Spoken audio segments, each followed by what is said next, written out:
All right, so now that you've got MongoDB installed on your local system, the next step is to go ahead and use it, right? So let's head over to the mongodb.com website, and we're going to navigate to the documentation through the Docs tab, and then we're going to head over to Getting Started. And if you take a look over here, there's the MongoDB CRUD operations. I recommend that whenever you're exploring a new database system, the first thing to wrap your head around is how do you perform CRUD using that particular database. So we saw how we can create, read, update, and delete data using a SQL-based system such as SQLite in the last module. In this section, we're going to look at how we can do that using MongoDB on the command line. So this is the time to open up your Hyper terminal, and after the prompt, I'm going to type MongoD, or some people call it MonGod, and this will spin up our Mongo server when you hit enter. Once you see waiting for connections on port 27017, then you are ready to go. This is kind of similar to how we had localhost 3000, but in this case, we've got a local database that's being served up on this particular port.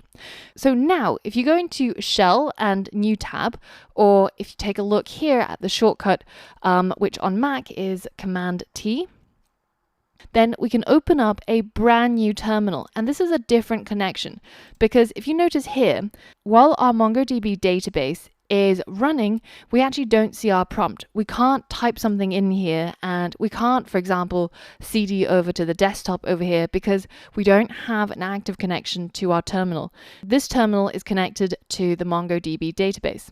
In our new terminal, however, we do now have a prompt, and we can now tap into the Mongo shell. And to do that, the keyword is Mongo without the D. And now if we hit enter and you see your prompt being changed to this angle bracket, then you are ready to use the Mongo shell. So the Mongo shell is basically just a way for us to be able to interact with our MongoDB databases on our local system using the command line. But before we create our brand new database, it's good practice to take a look at what databases we already have. How do we do that? Well, if at any point you get stuck and you're inside the Mongo shell, so you've got your little angle bracket showing there, you can always type help as a cry for help, and you will be able to get a helpful list of things that you can do while using the Mongo shell. So the one that I want to highlight to you is this one, which is the command show DBs. And this shows the names of the database that we currently have on our local system. So let's go ahead and try that out. Show DBs.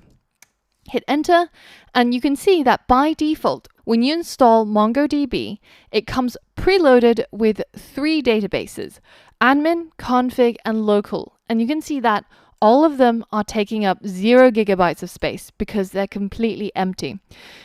This is what it would look like if you have a brand new configuration of MongoDB. So let's go ahead and create our very first database. And to do that, all we have to do is type use, and then we specify the name of our database. So let's say that I wanted to create a database again for my shop. So I might call my database shopDB. I can write use space shopDB and hit enter. So now Mongo tells me that I've switched to the database that is called shopDB. But if I go back and I write show DBs, I don't see shopDB anywhere. Well, that's because for it to be listed, it has to have some content. So we first have to give it some data.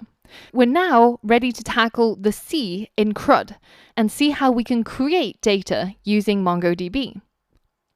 If you ever want to know which database you're currently in, you can always type DB, hit enter, and it tells you that you're currently working within the shop database. So how do we create data in our database? This is the time to head back over to our documentation where we've got the MongoDB CRUD operations explained to us. So what we want to do is to create, and you can see that in order to create one entry or many entries into our database, the syntax looks something like this. We write db dot collection, and this collection is actually the name of a collection. And if that collection name doesn't currently exist, then by writing this line and by executing it, it will actually create that collection.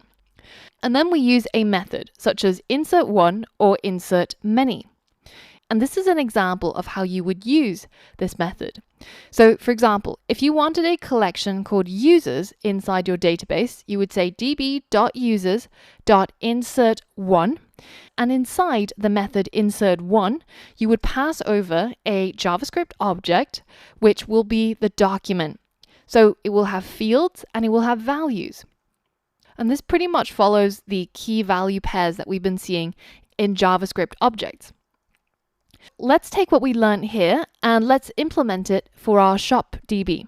So let's say db dot, and the collection that we want to make is the one that's called products. Collections in MongoDB is kind of similar to tables in the SQL world. They are a collection of documents. And a document is simply just a single data record. So that would be a single row if you were using a SQL-based database.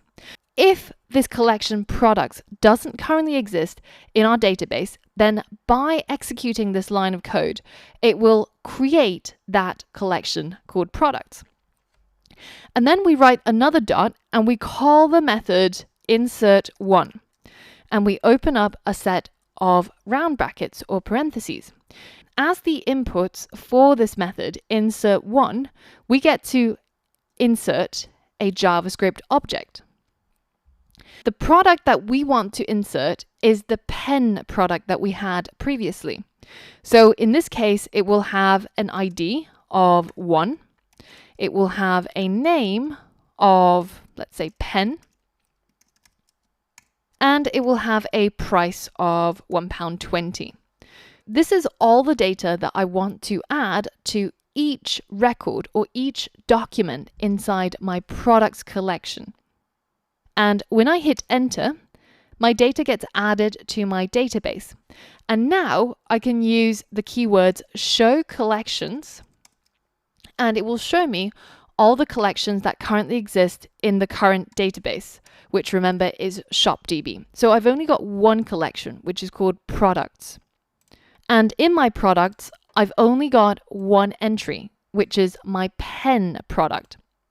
This is how easy it is to add data to our database using MongoDB.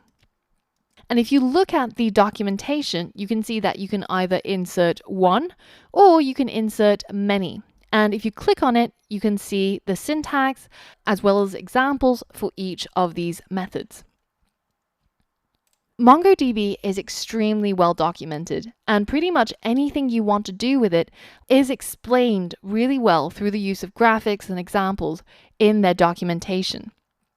So now it's your turn to create a new document using the Mongo shell, and you're going to create the second product in our products collection, which is the pencil product. Pause the video now, and in your Mongo shell, create the second product. Okay, so we're going to follow the format that we had previously. We're going to tap into our database. We're going to look for the collection that's called products. And then we're going to, again, insert one product. And that product is going to be, again, a JavaScript object. And it's going to have an ID of 2 this time, because this is the second entry. And then it's going to have a name of pencil. And it will have a price of 0.80, so 80 cents or 80p. And when we hit enter, then we've created our second document. So now we have a database called shopDB that contains a single collection called products. And inside this collection, there's 2 documents, one with this data and another with this data.